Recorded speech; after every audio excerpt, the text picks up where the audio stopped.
In this lecture and the next one, we're going to look at the Olivet Discourse, which is found in Matthew 24 and 25, Mark 13, and Luke 21. The Olivet Discourse is Jesus' longest discussion of eschatology, and in it, he deals with the destruction of Jerusalem and the temple, which occurred in AD 70, and in that context, he talks about the abomination of desolation and the great tribulation. But he goes on to also talk about the events surrounding his second coming, and in light of these things, he exhorts his followers to remain faithful because of the judgment which is coming.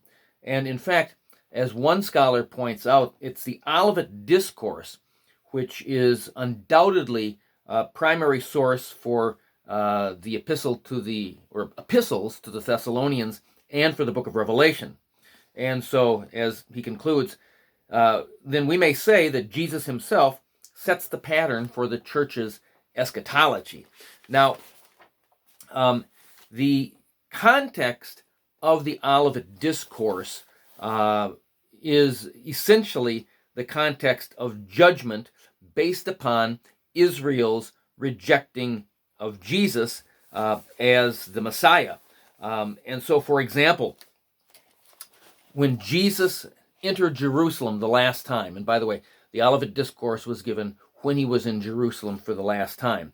But after he had entered Jerusalem for the last time, he told the parables of the vineyard and the rejected stone in Matthew 21, and the marriage of the king's son in Matthew 22. He cursed the fig tree. He cleansed the temple. And he gave a lengthy discourse in Matthew 23 against the scribes and the Pharisees. Now, all of these things are talking basically about judgment against Israel because they had rejected Jesus as the Messiah. And at the end of his discourse against the scribes and the Pharisees, he said that I am the one who is sending you the prophets, but that you have killed the prophets and persecuted them, so that upon you may fall the guilt of all the righteous blood shed on earth, from the blood of righteous Abel to the blood of Zechariah. He said that in Matthew 23, verses 34 and 35. And as a result, in verse 36, he says, "Truly I say to you, all these things will come upon this generation." And he concluded that discourse by saying, "Jerusalem, Jerusalem, who kills the prophets and stones those who are sent to her. How often I would have wanted to gather your children together, the way a hen gathers her chicks under her wings, but you were not willing. Behold, your house is being left to you desolate. For I say to you, from now on you will not see me until you say, Blessed is he who comes in the name of the Lord." And then he was, after, of course, giving the Olivet Discourse, he was led away and crucified. But even on the way to crucifixion, he was talking about judgment, because in Luke chapter 23, as he's being led away, he says, "Daughters of Jerusalem, stop weeping for me, but weep for yourselves and for your children." He says, "Behold, the days are coming when they say, Blessed is the barren. And then they will say to the mountains, Fall on us, and to the hills cover us." And then in Luke 23:31, he concludes by saying, "For if they do these things when the tree is green, what will happen to it when it is dry?" Basically, what he is saying is, if the Romans treat me, whom they admit to be innocent, in this manner, how will they treat you who are rebellious and guilty? And if the Jews deal in this way with the one who has come to save them, what treatment will you receive for destroying the one who has come to save you? So now the immediate context was Jesus had left the temple for the Mount of Olives. That's why it's called the Olivet Discourse, because it took place on the Mount of Olives. His disciples mentioned how beautiful the temple buildings were. And Jesus said to them, "Do you not see all these things? Truly I say to you, not one stone here will be left upon another, which will not be torn down." And then the disciples said, "Well, tell us when these things will happen, and what will be the sign of your coming and the end of the age?" Now, probably the disciples thought that the destruction of the temple would signify the end of the age. But as Jesus will indicate in the language he uses, his coming actually would take place long after the destruction of the temple, at a time when no one knows. They themselves would see the destruction of the temple because it happened only about 40 years after he gave the Olivet Discourse. But his return to the earth and the end of the age would take place at a later date. Now, in the Olivet Discourse, the things that he talks about actually parallel and take language from the Old Testament, particularly concerning the destruction of Jerusalem by the Babylonians. And so, for example, he says in Matthew 24, verse 21, he says, "For then," verse 20, "pray that your flight will not be in the winter or on the Sabbath." He's talking about the coming destruction of Jerusalem in AD 70. And he says, "For then there will be a great tribulation, such as not occurred since the beginning of the world until now, nor ever will be." That language parallels what was said in Ezekiel 5, verse 9, 7, verses 5 and 6, and Daniel 9, verse 12. And so he's drawing language and concepts from the Old Testament, particularly the destruction of Jerusalem by the Babylonians. And in the book, I have a parallel table that takes language from the Old Testament and shows how it is parallel regarding Babylon and the destruction of Jerusalem, and how it is parallel to what Jesus says when he prophesies the destruction of Jerusalem and the temple. Now, as I mentioned in our discussion of preterism, preterists think that the destruction of the temple in AD 70 basically was the fulfillment of all prophecy. Now, while the destruction of Jerusalem and the temple in AD 70 indeed was was significant, it's not the end of the age, but there is important theological significance to the destruction of the temple. First of all, the destruction of Jerusalem and the temple fulfilled Christ's prophecies and demonstrated God's rejection of the nation of Israel as his chosen people and as the vessel or vehicle for spreading his truth.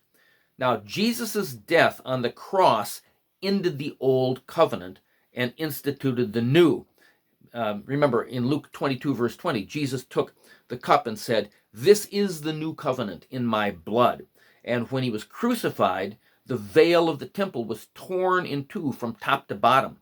Now, that symbolized a number of things. Number one, it symbolized that the Holy of Holies was empty. Number two, it symbolized that now, since, as Hebrews 10 says, that veil was his body, it was showing that now the entrance to the Holy of Holies is through Christ, not through old covenant rituals.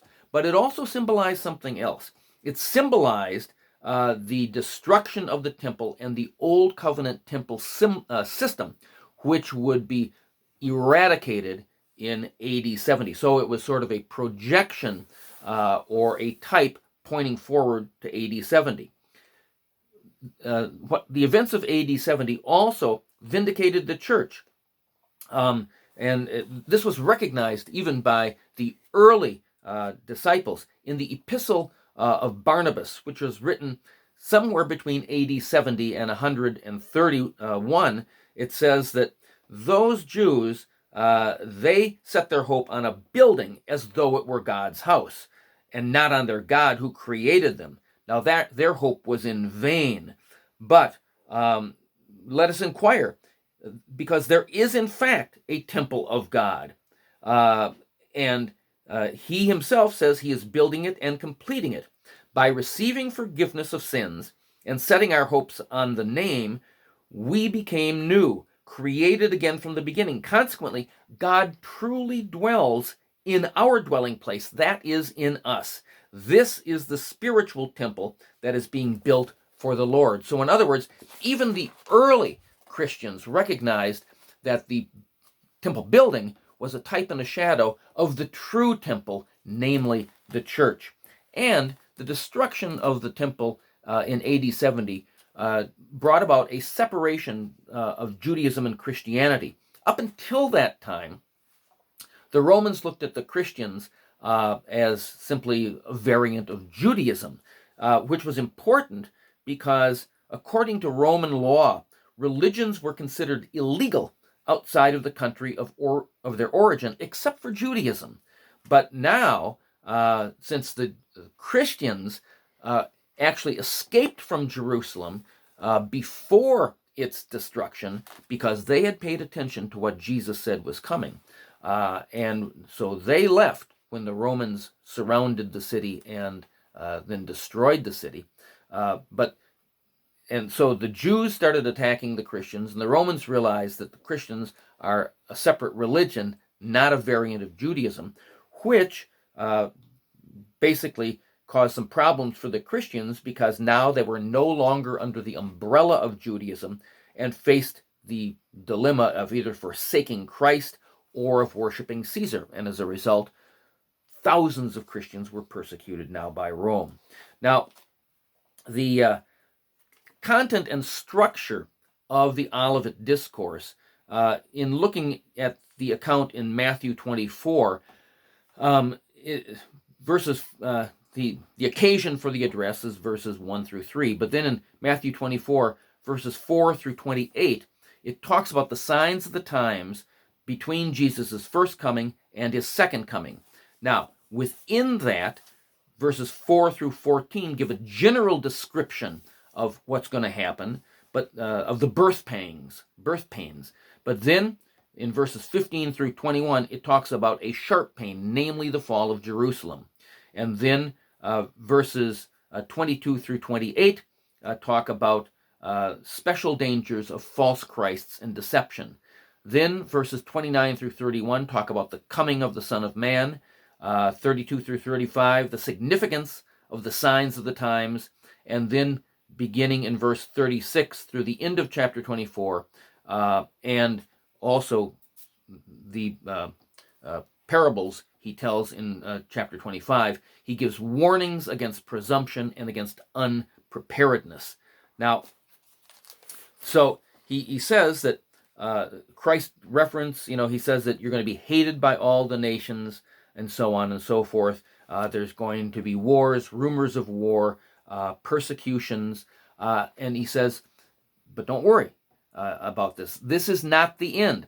In other words, what he is saying is that all of these things are going to happen until I come again. Now, Luke's parallel account of the Olivet Discourse is a little more focused on Jerusalem than the account in Matthew and Mark. And he says that in Luke 21, verse 24, he says, Jerusalem will be trampled underfoot by the Gentiles until the times of the Gentiles are fulfilled. Now, this covers the entire inter-Advent period until Christ comes again. We see that because it's parallel to Zechariah 14, verse 2, which talks about, at least if taken literally, the future subjugation of Jerusalem before the second coming. But the fact of the matter is that if you look at Jerusalem spiritually, as we've seen, Jerusalem, when it was destroyed and when they rejected Jesus, Jerusalem lost its claim to be called the Holy City. Jerusalem had been called the Holy City before Jesus went to the cross, but after the resurrection, Jerusalem is never called the Holy City again. And so in the New Testament, the apostles contrast physical Jerusalem, which is no longer holy. It's apostate because they rejected Jesus, with the Jerusalem above, the true holy city. And so in the most important sense, namely in the spiritual sense, Jerusalem is now and will continue to be trampled underfoot by the Gentiles until Christ comes again. Now, Jesus in Matthew 24 gives a number of signs of the times: wars, rumors of wars, you'll be hated, persecuted, etc., etc. All of those things, and the coming of many antichrists, all of those things happened in principle before AD 70. And in the book, I show from Josephus, a first century historian, as well as from comments in the Bible, that all of these things that Jesus predicted did occur, at least in principle, before the destruction of Jerusalem. But the fact of the matter, and that's one reason why preterists say that this discourse is limited or comes to an end at AD 70. But the fact is, everything Jesus said, earthquakes, wars, blah, blah, have all continued since then, and they will continue until Christ comes again. Now, it is in the context of the destruction of Jerusalem that Jesus says in Matthew 24, verse 15, "Therefore, when you see the abomination of desolation, which was spoken of through Daniel the prophet, standing in the holy place," let the reader understand, "then those who are in Judea must flee to the mountains. Whoever's on the housetop must not go down to get the things that are in the house. Whoever's in the field must not turn back to get his cloak. But woe to those who are pregnant, those who are nursing babies in those days. Pray that your flight will not be in the winter or on the Sabbath, for then there will be a great tribulation, such as has not occurred since the beginning of the world and until now, nor ever will." The context clearly is talking about the destruction of Jerusalem, not the end of time, because, think about it. If he's talking about the abomination of desolation as something that's going to happen just before the end of time, before Jesus comes again, then what difference does it make whether it's in the winter or not? Because if Jesus is coming again, it does you no good to flee to the mountains. He's talking about those who are in Judea, and he's talking about not, hopefully it won't be in the winter or on the Sabbath. That's when Jewish law, he's talking about the Jews, just before Jerusalem was destroyed. Now, what Jesus is actually doing here, the reference, he says, that was talked about by Daniel the prophet, the reference to the abomination of desolation was referred to in Daniel 8, Daniel 9, Daniel 11, and Daniel 12. And it was not only known by the Jews of that era, but was applied by them to the events of their own time. In its original context of Daniel, it was a reference to a man named Antiochus Epiphanes, who was the king who in 167 BC had sacrificed a pig on the altar and made the practice of Judaism illegal. Well, that prompted the Maccabean revolt, and the abomination of desolation was applied to the desecration of the altar of the temple by Antiochus. Well, now what Jesus is doing is something that Old Testament and New Testament prophets frequently did.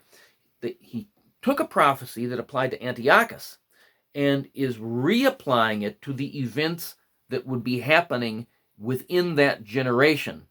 He was using it to prefigure, or you might say what the true fulfillment would be of the nation that rejected him. And so, and in fact, the Jewish historian Josephus, that's exactly how he took it. He said, "And indeed it so came to pass that our nation suffered these things under Antiochus Epiphanes, according to Daniel's vision, and that he wrote many years before they came to pass. In the very same manner, Daniel wrote concerning the Roman government that our country should be made desolate by them. Now, the specific, what is the abomination of desolation? The specific identification is a little unclear, but it clearly relates to the events of the Jewish war between AD 66 and 70. Some have identified the abomination with the zealots who defiled the temple and killed the priests and deposed the high priests. Others with the invading Roman armies, or with the Roman eagle standards that they, which had religious significance. They set it up in the temple and they bowed down and offered sacrifices to them. Some think it was General Titus's standing in the temple, and the precise identification, may not be absolutely clear, but when in Luke 21, verse 20, Jesus said, "When you see Jerusalem surrounded by armies, then recognize that her desolation is near." And that parallels Matthew 23, verse 38, where he said, "Your house is being left to you desolate." And so the surrounding armies and so on are not the desolation itself, but a signal that it is near. Now, we also know that the reference to the abomination of desolation refers to the events of AD 70, because Jesus said, when you see the abomination of desolation, or in Luke, he said, when you see Jerusalem surrounded by armies, because you is in the second person, plural, and the events of AD 70 were in the lifetime of the disciples. And so it would make no sense, as some people believe, that the abomination of desolation is talking about another temple that's going to be rebuilt thousands of years later. I mean, his disciples asked him, when are these things going to happen? And he said, when you see this, when you see Jerusalem surrounded, then know that the end is, that the desolation is near. So it would make no sense for him to start talking that way, but then be referring to some new temple thousands of years in the future. The fact of the matter is that even if the temple in Jerusalem is rebuilt, as some people think it will be, I don't know, but even if it is rebuilt, it would be an idol, I-D-O-L, temple, a temple dedicated to idols, with no more theological significance than a Hindu temple or an Islamic mosque. Why? Because they would not, any new temple would not be dedicated to the Lord Jesus Christ, and therefore nothing that happens in any rebuilt temple could be the abomination of desolation, because it has no more theological significance, because again, the true temple is Christ and his church.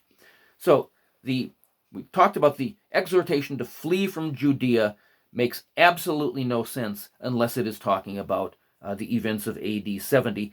And it's interesting enough, as I indicated, the church in fact did flee. They remembered the Olivet Discourse here, and because Jerusalem had been encircled by the Romans several times in AD 66, 68, and 70 until it was finally destroyed. But Eusebius, early church historian, reported that the Christians left the city as they had been commanded by a divine revelation, namely the Olivet Discourse. So now it also talks about, in Matthew 21 or 24, verse 21, it talks about, "For then there will be a great tribulation, such as never occurred from the beginning of the world until now, nor ever will be." Now, the context, again, is talking about the events of AD 70, and we know that grammatically because verse 21 begins, "For." In other words, he's talking about flee from Jerusalem. Why? For, or because there's going to be a great tribulation. So in fact, Jesus' statement is correct. Although there have been World War II, the destruction of the Jews, the Holocaust, 5 million killed. There have been greater numbers of people killed in other things, but never has a single city seen such great numbers of deaths. 1 million people in Jerusalem were killed and over 100,000 carried away into slavery. And also, in a theological sense, it was indeed the Great Tribulation. Why? Because no longer could Judaism be practiced according to the Bible, because they no longer had a temple. They no longer had the high priest. They no longer could do the sacrifices in the temple as was required by Old Testament law. So the covenantal significance of the destruction of the temple is perhaps its most important aspect. So theologically, this was indeed the Great Tribulation. Furthermore, we know that the reference to the Great Tribulation is not talking about some end-time event that occurs just before Jesus comes again, because it requires, events occurring afterwards. Because Jesus said, this is the Great Tribulation, which has not occurred since the beginning of the world until now, nor ever will. If this is something that occurs just before Jesus comes again, it would be pointless and ludicrous to say, this is the Great Tribulation that has not occurred since the beginning of the world, nor ever will. Well, of course, nor ever will, because I'm coming again. So you see, the wording is requiring that there will be subsequent tribulations and subsequent events before Christ comes again. Now, just as Jesus used the phrase, the abomination of desolation, which was in context originally related to Antiochus, as kind of a prefigure or foreshadow of what would happen when the Romans came in AD 70, the references to the abomination of desolation and Great Tribulation themselves may be foreshadows of events, tribulation, that may occur, throughout time and may occur sometime before Jesus comes again. But you need to understand something. Because this already was fulfilled literally, it may be a foreshadow of increased persecution and tribulation before Christ comes again, but it will not occur literally. In other words, don't look, the Bible is not predicting, Jesus is not predicting that there will be a new temple. We already have the new true temple. That is the church. So what the Jews may do in building a temple is theologically irrelevant. So don't expect that Jerusalem's going to be surrounded literally, that a temple will be built literally. There may, and the people will have to flee from Jerusalem.